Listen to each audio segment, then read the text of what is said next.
De retour sur le plateau de Normandie TV pour cette troisième et dernière partie de cette émission spéciale consacrée aujourd'hui à la lutte contre le cancer. Nous abordons à présent la question de la vaccination et de la prévention du cancer du col de l'utérus.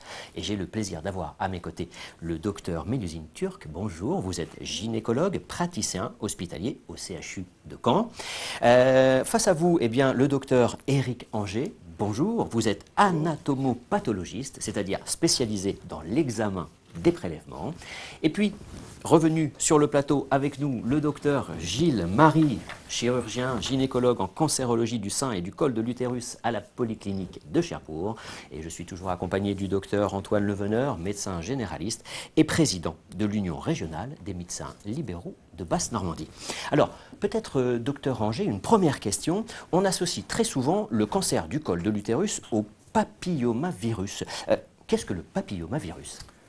Alors effectivement, c'est un virus qui est responsable des cancers du col de l'utérus. C'est un virus qui fait partie de la famille des papillomavirus. Alors le papillomavirus, il y a énormément de sortes de papillomavirus. Certains qui touchent plus particulièrement la sphère génitale. Et dans ces papillomavirus, il y en a certains qui sont plus méchants que d'autres. Alors, la plupart des femmes vont être en contact avec ce papillomavirus. On estime que 80%, c'est ça, des femmes seront en contact dans leur vie avec le papillomavirus ? Oui, c'est ça, même plus, 90% on peut dire. Plus de 85%. Et donc, la plupart des femmes vont se débarrasser de ce virus spontanément. Mais chez certaines femmes, elles vont héberger de façon chronique ce papillomavirus et ça va provoquer des lésions précancéreuses et ultérieurement, si ces lésions précancéreuses et cette infection virale persistante n'est pas dépistée, ça peut induire un cancer du col de l'utérus. D'accord, alors docteur Turc, on comprend, un virus qui, s'il n'est pas traité, s'il n'est pas dépisté, se transforme en cancer, obligatoirement ? Alors pas du tout obligatoirement. Parmi ces papillomavirus, en fait, donc c'est une grande famille de virus, et parmi tous ces papillomavirus, certains sont ce qu'on appelle oncogènes, c'est-à-dire qu'ils peuvent provoquer des lésions qui peuvent ensuite évoluer vers un cancer du col de l'utérus. Ces virus dangereux, ce sont surtout le numéro 16 et le numéro 18. Certains autres papillomavirus peuvent aussi donner ce type de lésion, mais de manière beaucoup moins fréquente. Donc c'est vraiment ces deux virus-là qui peuvent induire un cancer du col de l'utérus. C'est ce que disait le docteur Anger. On a vraiment identifié parmi l'ensemble, la centaine de virus, les plus dangereux. D'accord. Docteur Marie, bon, le papillomavirus, s'il entraîne des lésions, quelle forme peuvent prendre ces lésions chez la femme? Alors, il faut bien comprendre déjà qu'on ne peut pas traiter un virus, un papillomavirus, on ne peut pas le traiter. C'est-à-dire qu'on n'a pas le médicament qui va faire que ce virus va disparaître à l'issue du traitement. Le seul moyen de le voir disparaître, c'est de tenir compte de l'immunité de la patiente, qui elle seule va pouvoir se débarrasser spontanément avec ses défenses propres de ce virus. Donc il est illusoire d'espérer avoir le traitement qui va faire disparaître ce virus. Quand on est infecté, la seule issue, c'est de se guérir toute seule. Voilà, première chose. Donc vous dites que la femme qui est atteinte du papillomavirus, il y a celles qui vont pouvoir s'en débarrasser, mais si on parle des deux virus vraiment qui sont à la source du cancer, là, il n'y a rien à faire, on ne peut pas le traiter? On ne peut pas le traiter, la femme peut quand même se guérir toute seule, bien évidemment, mais effectivement, on ne peut pas le traiter. Alors les seules choses que l'on va pouvoir faire, c'est de surveiller ces femmes-là de façon un petit peu plus assidue, via des cytologies, via des frottis, bien sûr, et de se donner le temps de voir disparaître le virus et, le cas échéant, découvrir une lésion précancéreuse pour justement, en enlevant cette lésion précancéreuse, empêcher la survenue du cancer. Mais ces femmes-là qui ont des lésions précancéreuses, qu'on enlève, la plupart du temps, il y a quand même une infection virale qui persiste. Donc elles sont également toujours plus à risque et donc on les surveille plus via le frottis. Surveillance accrue via le frottis. Docteur Leveneur, une question simple. Comment se transmet le papillomavirus? Eh bien écoutez, je crois qu'il est un peu dans l'écologie normale finalement au niveau de la sphère urogénitale ou en tout cas génitale, et effectivement l'activité sexuelle est un bon vecteur, si on peut dire, de propagation de ce virus. Alors, il faut le rappeler, maladie sexuellement transmissible, et docteur Turc, c'est une infection qui ne présente pas forcément de signes ni de symptômes. Alors, tout à fait. Dans la plupart des cas, en fait, cette infection est vraiment invisible. Alors, certains des virus qui ne sont pas le numéro 16 et le numéro 18, certains des papillomavirus peuvent donner ce qu'on appelle des verrues génitales, des condylomes, qui peuvent être visibles à l'examen clinique ou perçus par les patientes. Mais la plupart du temps, cette infection, elle est invisible et totalement asymptomatique. Et on pourra la dépister que lors des frottis de dépistage. On reviendra sur le dépistage. Docteur Anger, alors là, on est un peu dans une sphère d'inquiétude. Est-ce qu'on peut éviter le papillomavirus? Et si oui, comment? Dites-le nous vite, s'il vous plaît. Alors, depuis 2007, il y a un vaccin qui est commercialisé. Il y a en fait deux vaccins qui sont proposés aux jeunes filles et de plus en plus chez la fille entre 9 et 11 ans. Donc ça, c'est une façon de se protéger contre le virus, mais qui va de pair forcément, même si on est vacciné, ça je crois que c'est très important, avec un dépistage qui doit être bien suivi. C'est-à-dire que on ne peut se protéger complètement des lésions précancéreuses que d'une part s'il y a la vaccination, mais aussi s'il y a le dépistage. Donc ça, c'est une notion qui est capitale. Ouais, c'est important. Alors, avant cela, le vaccin contre le papillomavirus, eh bien, je vous propose de découvrir ce qu'en pensent les femmes, les jeunes femmes que nous avons rencontrées lors d'un micro-trottoir. Regardez.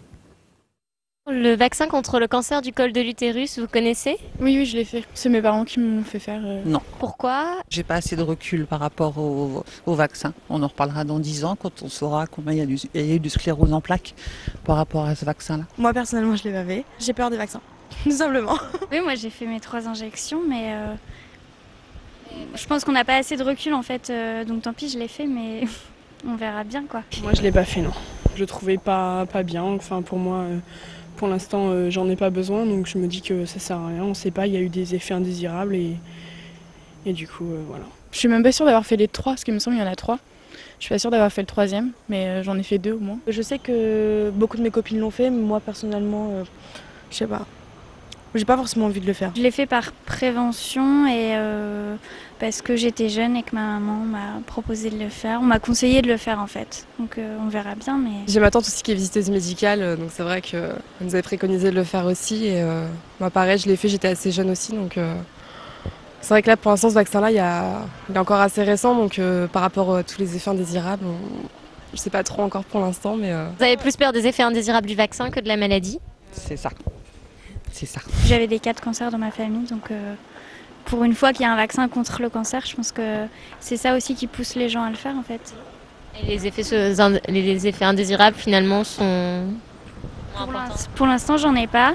Je pense qu'il faut vraiment du recul pour tout ce qui est effet indésirable. Il y aurait plus de recul, moins d'effets secondaires, etc. Je l'aurais fait, je pense. Je préférais prendre le risque entre guillemets de faire le vaccin plutôt que d'être en contact du cancer, du col de... Le mot cancer, ça fait toujours peur? Ouais, c'est sûr. Bah ouais, enfin comme tous les cancers, mais après, je suis pas trop renseignée dessus, donc je me renseigne pas trop non plus.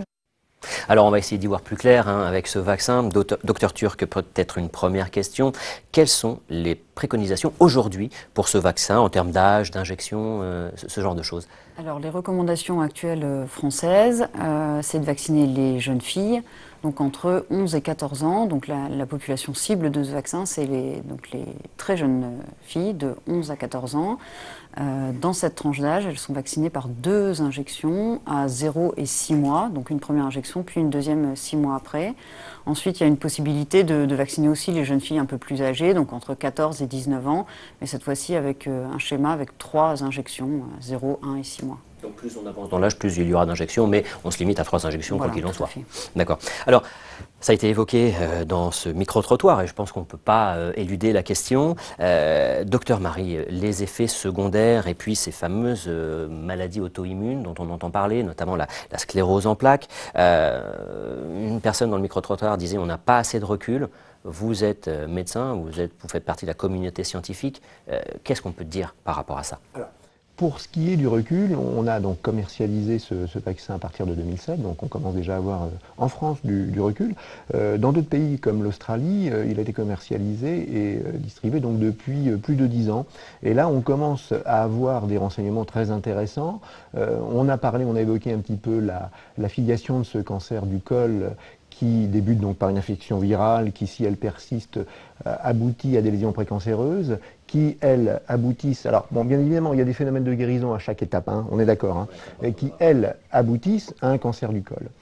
On a déjà donc des données qui sont formelles, qui sont des données australiennes, qui montrent qu'il y a une diminution très très importante de ces lésions précancéreuses. On sait que s'il y a moins de lésions précancéreuses, obligatoirement, il y aura moins de cancer du col. Alors pourquoi je dis obligatoirement? Parce que ce cancer du col, on le connaît depuis très longtemps, c'est un cancer qu'on investigue depuis 2-3 siècles, et on avait déjà il y a très longtemps, il y a 2 siècles, compris que ce cancer du col était en rapport avec l'activité sexuelle. On l'avait compris dès le 19e siècle, le début du 19e siècle. À partir de là, on a donc réussi à la fin des années 90, enfin à la fin des années 80, à individualiser ce virus. Et on a fait un vaccin en se disant, si on enlève le germe causal, forcément, si on réussit à immuniser les gens vont se défendre contre ce virus et ne feront plus de cancer du col ou moins de cancer du col. Donc on est dans cette phase-là qui semble être confirmée par les études épidémiologiques qui sont lancées depuis 10 ans, plus de 10 ans. Bon, alors maintenant, quels sont effectivement les risques de ce vaccin? Quels sont-ils? Secondaires qui inquiètent Les et effets à juste secondaires titre, qui, bien sûr, inquiètent tout le monde, ce qui est normal, ça nous inquiète aussi, hein, parce qu'on est partie prenante dans l'affaire. Alors, il faut d'abord comprendre 2 choses. Le cancer du col, ce n'est pas une maladie sympathique du tout. On ne peut pas comprendre l'intérêt qu'on a au dépistage et à la vaccination quand on n'a pas vu un cancer du col et quand on n'a pas vu l'évolution que ça peut avoir et la répercussion que ça peut avoir dans la vie d'une femme, d'un couple, d'une famille. Donc c'est quelque chose qui est quand même assez dramatique, hein, quand ça évolue pas bien, et ça arrive assez régulièrement. Donc, première chose, connaissance de cette maladie qui n'est pas sympathique du tout. Après, effets secondaires liés au vaccin, bon, c'est des techniques de vaccination qu'utilise l'industrie pharmaceutique depuis très longtemps. Je veux dire qu'il n'y a pas d'innovation dans la technique, dans la technologie de ce vaccin, hein. Ce vaccin, il n'a pas des particularités spécifiques en lui-même. Donc, on va avoir le même type de contre-indications, le même type d'effets secondaires.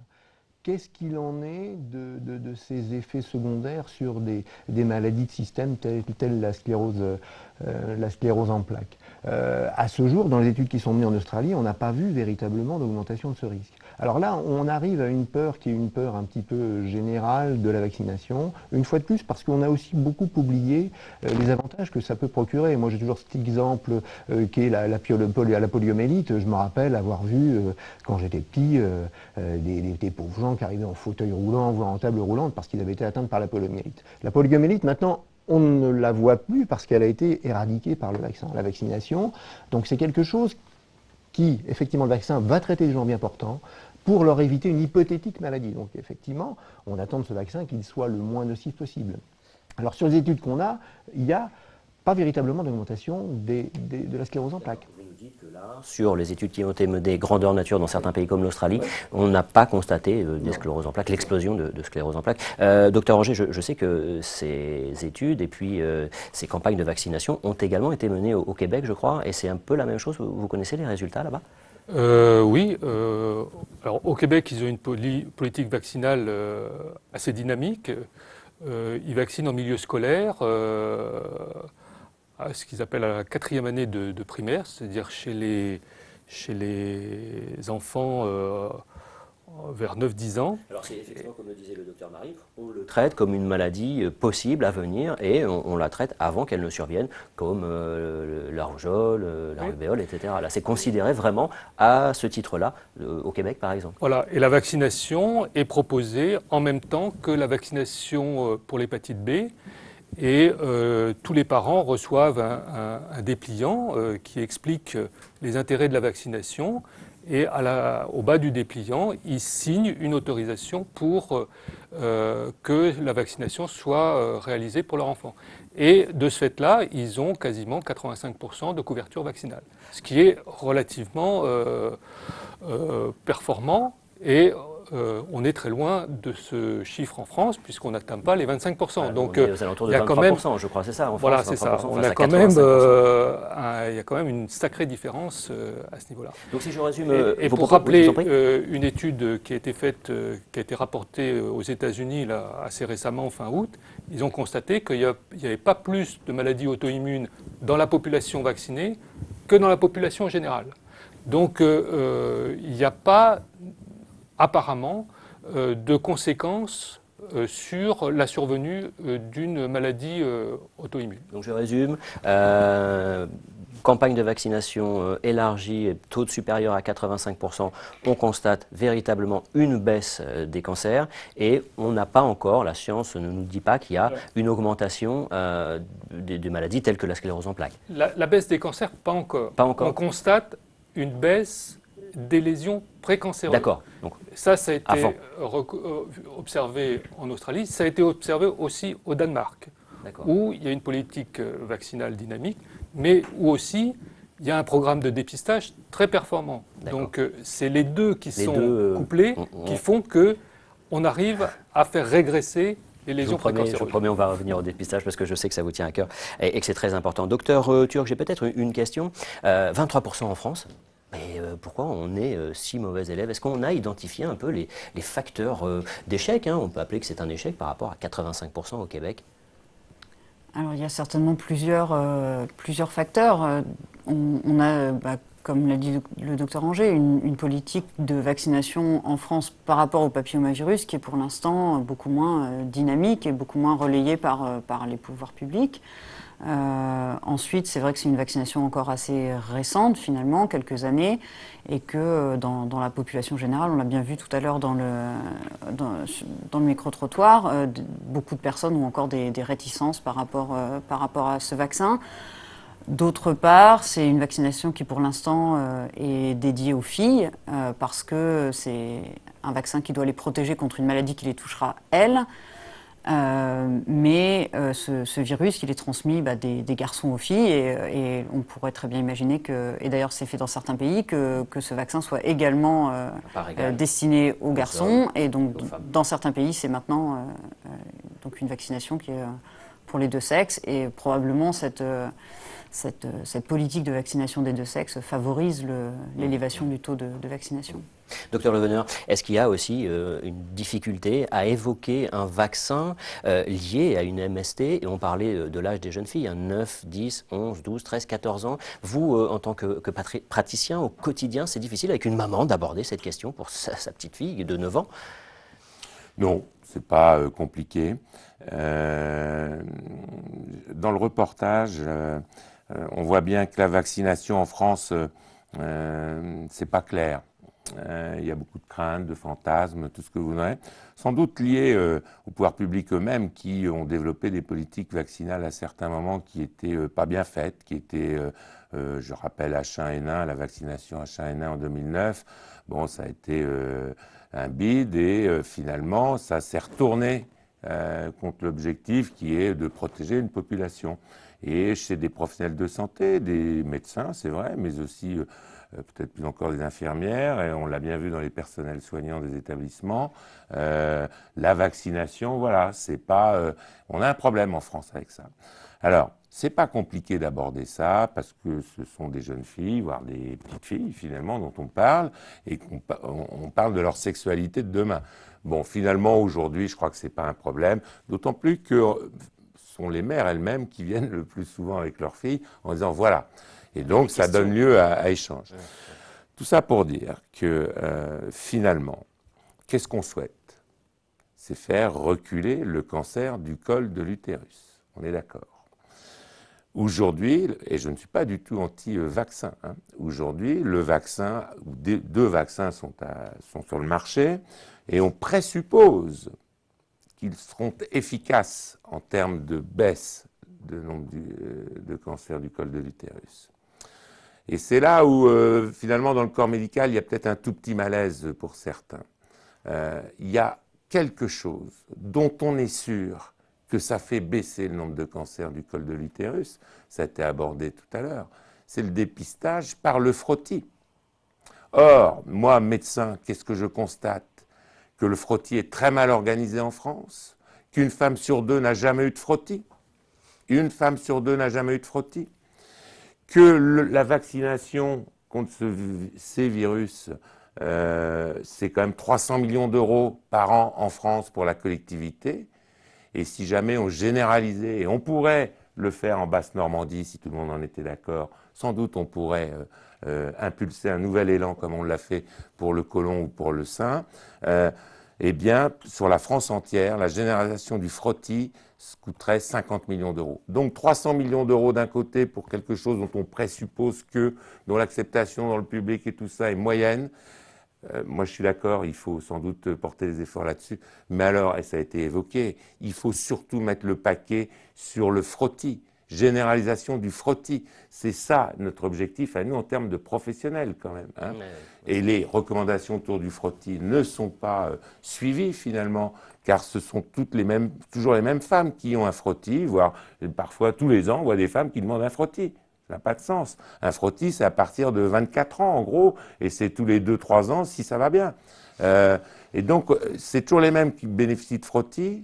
Sans doute, certaines en ont trop, à la limite, pendant que d'autres n'en ont jamais. Et moi, c'est cette action-là qui m'intéresse si on parle de prévention du cancer du col de l'utérus. Alors, c'est effectivement important, je vous donne la parole après, docteur Marie, mais c'est effectivement important de le rappeler qu'il n'y a pas forcément antagonisme, hein. On ne pose pas le vaccin au dépistage, mais l'un doit aller avec l'autre. C'est une campagne généralisée, nationale, qui doit être menée. Et puis, le docteur Leveneur lançait peut-être un appel, ça peut partir de Basse-Normandie, on a connu beaucoup d'avancées, beaucoup d'innovations. Donc, pourquoi pas tester ce double travail en Basse-Normandie. Docteur Marie, un dernier mot à ce sujet peut-être? Oui, je voulais juste revenir sur ce que disait Antoine Leveneur. Effectivement, le vaccin, c'est pour l'avenir, mais il faut aussi qu'on s'occupe des femmes en état de procréer et d'avoir donc susceptibles d'avoir ce cancer. Et on sait que depuis plus de 40 ans, il faut un dépistage organisé en France. Et là, une fois de plus, je te rejoins, les pouvoirs publics n'ont malheureusement pas fait leur travail en institutionnalisant et en organisant ce dépistage par frottis, qui, on le sait, permet d'économiser beaucoup de vies. Donc voilà. On est tout à fait d'accord. Pour poursuivre dans la compréhension des enjeux de la vaccination, eh bien, je vous propose d'entendre le professeur Broire. Il est chef de service en pédiatrie médicale au CHU de Caen. La vaccination contre les papillomavirus, actuellement nous constatons que cette vaccination est de moins en moins pratiquée, hélas. Globalement, initialement, nous avions un taux de trentaine de % de taux de couverture de cette vaccination auprès des jeunes filles. Et progressivement, on voit que ce taux diminue en dessous des 20%. On peut comprendre des réticences. C'est un acte quand même volontaire, la vaccination. Mais notre mission, c'est d'encourager et surtout d'expliquer et d'essayer de convaincre. On ne va pas dire bah, « vous ne voulez pas, tant pis ». Non, non, on doit convaincre par des arguments sur comment fonctionne ce vaccin. Souvent, les gens pensent que c'est un virus qui est dans ce vaccin. Et il faut d'abord leur expliquer que ce sont des particules qui sont synthétiques. C'est un vaccin qui est extrêmement suivi, mais dans le bon sens du terme. C'est-à-dire que s'il y avait le moindre signal, on arrêterait ce type de vaccin. Pour l'instant, c'est un vaccin qui est très bien supporté. Malgré quelques cas dramatiques, on ne les remet pas en cause. Cela existe. Ce sont quelques cas par rapport aux millions de doses qui ont été utilisées. Mais ces quelques cas nous interpellent et on veut savoir pourquoi il y a eu, chez ces personnes-là, une mauvaise tolérance. Deuxièmement, on essaye de convaincre d'élargir la couverture vaccinale pour qu'on ait une efficacité en termes de santé publique et en termes d'efficacité sur le terrain. Si le médecin traitant, le médecin référent qui connaît bien les familles, est motivé par rapport aux vaccinations, il n'y a pas de souci. On a, allez, si on doit donner des chiffres, moins de 5% des parents vraiment opposés à un vaccin. Chaque fois que je pose des questions aux parents, mais pourquoi il n'y a pas le vaccin en ouvrant le carnet vaccinal, les parents me disent, mais on m'en a pas parlé. Ou bien, le médecin m'a dit, bah, c'est comme vous voulez. Non, non. Non, non, il faut convaincre, il faut dire pourquoi on a besoin d'un taux de vaccination à 80, 90, 95%. C'est vraiment pour avoir une immunité de groupe qui permette l'arrêt de la circulation de ce virus au sein de la population. Alors le vaccin, nous en avons parlé. Maintenant, je vous propose de continuer avec le dépistage. Le docteur Leveneur a déjà fait un point sur cette action importante à mettre en place. Docteur Anger, le dépistage, je sais que également ça vous tient à cœur. Et puis vous utilisiez une image très intéressante, que je trouvais moi très intéressante. Vous me disiez c'est à la fois les bretelles et la ceinture, mais il faut porter les deux en même temps pour que ce soit efficace. Oui, effectivement, la vaccination ne peut se concevoir que s'il y a un dépistage organisé à côté. Et dans tous les pays où ça marche, où la vaccination marche, c'est parce qu'il y a un dépistage organisé. Et en France, malheureusement, le dépistage n'est pas organisé. Les femmes ont des frottis parce que leur médecin traitant, le gynécologue ou éventuellement la sage-femme propose de réaliser un frottis et la femme accepte ce dépistage relativement de façon favorable. Mais le problème, c'est qu'on ne touche pas toute une population, souvent défavorisée, et c'est cette catégorie de femmes où on risque d'avoir la survenue de lésions précancéreuses et ultérieurement de cancer. Donc c'est pour ça qu'il y a un intérêt à ce qu'on ait une organisation du dépistage pour que l'ensemble de la population, entre 25 et 65 ans, reçoivent une invitation pour réaliser cet examen. Il faut savoir que dans les pays où le dépistage est organisé, on a à peu près 75% en âge d'être dépistés qui le sont. En France, on est à 57,5%. Et en Basse-Normandie, on est en dessous de ces chiffres. Dans l'Orne, en 2013, c'était 52%. Dans le Calvados et la Manche, on était à 55%.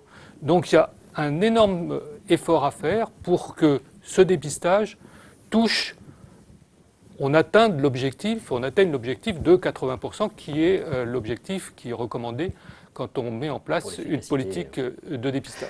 Docteur Turc, là, on parle de dépistage organisé, alors qu'on connaît dans le dépistage du cancer du sein et puis dans le dépistage colorectal que nous avons évoqué précédemment. Là, peut-être l'un des soucis du dépistage individuel, c'est le manque de suivi après. On ne sait pas ce que devient le compte-rendu, on ne sait pas quelle interprétation peut en faire la femme. Voilà, c'est un peu perdu peut-être, non ? Alors c'est vrai que ça peut arriver. En fait, quand un praticien, donc médecin généraliste ou gynécologue ou sage-femme pratique un dépistage par frottis, ensuite ce frottis il est donc analysé par l'anatomopathologiste qui nous rend un dépistage cytologique, mais ça reste un examen de dépistage. C'est-à-dire qu'une fois qu'on a une anomalie de dépister au niveau de ce frottis, cette anomalie doit conduire à des examens complémentaires et notamment à ce qu'on appelle une colposcopie. C'est un examen du col de l'utérus au microscope qui nous permet ensuite d'avancer vers un diagnostic. Ce frottis anormal, effectivement, il doit induire donc une prise en charge spécialisée et cette information doit être donnée à la femme. Donc en général, c'est le praticien qui a réalisé le frottis qui donc adresse un courrier ou un appel à la patiente pour qu'elle poursuive les investigations. On ne peut effectivement pas être certain que ce courrier arrive, qu'il soit ouvert, qu'il soit lu et que la patiente donne suite à cette information. C'est vrai que dans le cadre d'un dépistage individuel et donc sans l'organisation liée au dépistage organisé, on n'a pas tellement de moyens en tant que praticien d'être certain que les patientes répondent à cette incitation. Côté, le travail est fait, on va dire, mais derrière, il n'y a pas de suivi, de relance, de rappel et d'alerte parfois en disant disant aux femmes, attention, là, il faut poursuivre, on vous préconise un nouvel examen, etc. Ça, du coup, docteur Leveneur, ça se fait avec son médecin traitant. Là, il faut vraiment l'intégrer dans la boucle et revenir avec les analyses. Oui, en moyenne, malgré tout, les femmes qui reçoivent la note d'honoraire du laboratoire d'anatomopathologie se manifestent auprès du médecin traitant ou du gynécologue en disant « alors mon frottis ». Mais c'est vrai que ça pose la question de l'information du patient lui-même quand il passe un examen. On pourrait en débattre, mais quand on va passer un scanner, on a le résultat en ressortant, ce qui n'est pas le cas forcément puisqu'il y a un temps d'examen qui est plus long dans ce domaine-là. Mais malgré tout, c'est vrai que les patientes, en l'occurrence, râlent un peu sur le fait qu'elles n'ont pas à leur disposition le compte-rendu en lui-même. Premièrement. Deuxièmement, vous avez raison, si on veut une certitude ou tendre vers une certitude d'information des patients après un examen, sans doute que la généralisation avec une organisation type Mathilde cancer du sein ou Mathilde dépistage du cancer colorectal serait sans doute plus productive. Oui, ça on le comprend évidemment. Docteur Marie, le dépistage permet donc de déceler des lésions de petite taille. Donc à nouveau, hein, comme pour le cancer du sein et le cancer colorectal, on le répète, on le rappelle, le plus tôt le mieux. C'est clair, hein. Le plus tôt le mieux. On peut dépister les jeunes lésions précancéreuses, c'est-à-dire qu'on n'est pas dans le cancer.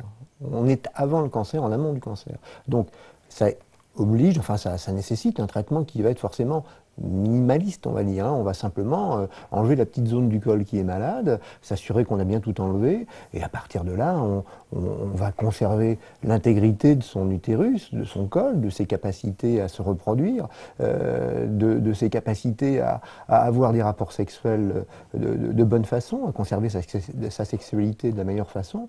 Donc c'est un intérêt évident. Hein. Docteur Turc, jusqu'où peuvent aller les lésions, quelle est la gravité et quelles sont les conséquences pour la femme? Et le docteur Marie l'évoquait, pas seulement pour la femme, mais pour le couple, pour la vie de famille, la vie professionnelle. Alors dans ces lésions précancéreuses dont on parle, il y a vraiment différents stades. La plupart du temps, ce sont des lésions qui sont asymptomatiques, donc avec peu de conséquences cliniques, mais il faut le rappeler, des lésions qui évoluent sur plusieurs années dans la majorité des cas. C'est-à-dire que c'est pour ça que le dépistage se fait aussi tous les 3 ans, c'est-à-dire qu'on a vraiment le temps de prendre en charge ces lésions avant qu'elles évoluent vers quelque chose de clinique.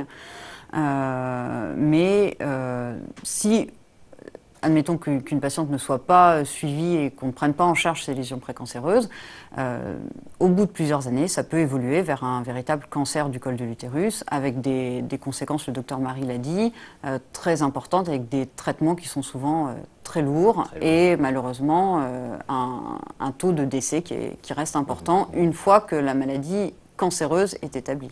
Alors, on le rappelle, hein, avec mes invités, tout ceci peut être évité par le dépistage et la vaccination, bien entendu. Docteur Leveneur, d'un point de vue économique, hein, parce que ça a un impact, hein, ces maladies ont un impact économique, je crois que tous les régimes d'assurance sont plus que favorables au dépistage et à la mise en place du dépistage. C'est vraiment un enjeu, on peut le dire aujourd'hui, national. Oui, bon, en termes assurantiels, il n'y a pas tellement de soucis par rapport à ça. L'enjeu financier pour le citoyen, pour la collectivité, il est de dire 300 millions dépensés tous les ans pour un vaccin dont on présuppose qu'il va être efficace en termes de baisse du nombre de cancers du col de l'utérus, puisque c'est ça qui nous intéresse, face à 50 millions si on fait un frottis à tout le monde.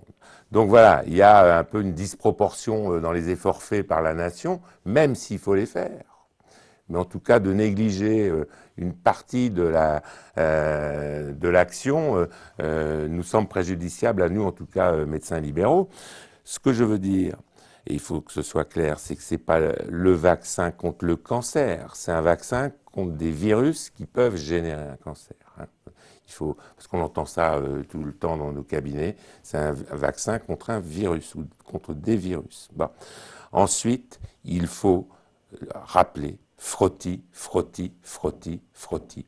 Parce que même chez cette patiente qui va être vaccinée et entre guillemets protégé, en tout cas c'est attendu, eh bien on sait bien qu'on ne va pas couvrir l'ensemble des lésions cancéreuses susceptibles de survenir. Et donc ça impose, même chez quelqu'un, chez une femme qui est vaccinée depuis l'enfance ou l'adolescence, ça impose le suivi et le dépistage régulier par le frottis dans sa vie d'adulte après. Très bien, merci. Docteur Anger, vous rejoignez le docteur Leveneur, vous me disiez, voilà, frottis, donc dépistage, et c'est rappelé par le docteur Leveneur, on n'oppose pas l'un à l'autre, mais c'est bien le cumul des deux qui fera reculer cette maladie. Alors on l'a bien répété, qui est un virus originellement, mais voilà, c'est le cumul des deux qui fera reculer la maladie. Oui, tout à fait. La vaccination permet une protection contre 70% des virus oncogènes. Il y en a 30%. Donc c'est pour ça que le dépistage reste une nécessité. Et quand on vaccine une jeune fille, on lui explique bien qu'à l'avenir, il faudra qu'elle suive le dépistage et qu'elle pratique des frottis tout à fait régulièrement, c'est-à-dire tous les 3 ans, pour avoir une protection optimale. Donc, il faut marcher sur les 2 jambes, la vaccination et le dépistage. Docteur Turc, restons mobilisés, c'est ça ce que vous dites, vous les professionnels, nous professionnels de santé, nous devons rester mobilisés parce que on le voit, le combat est loin d'être gagné.